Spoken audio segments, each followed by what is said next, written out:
Сәлем достар, бұл Бал Бала каналы. Бүгін біз пішіндермен танысатын боламыз.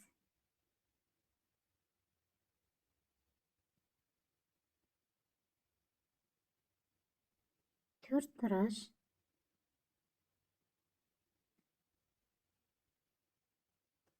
шеңбер,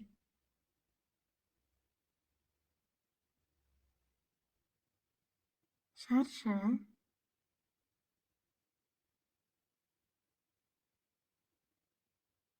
үш бұрыш,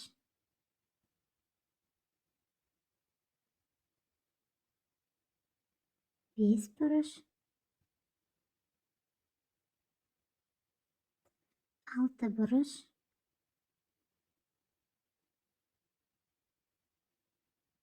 ромб. Келесі кездескенше.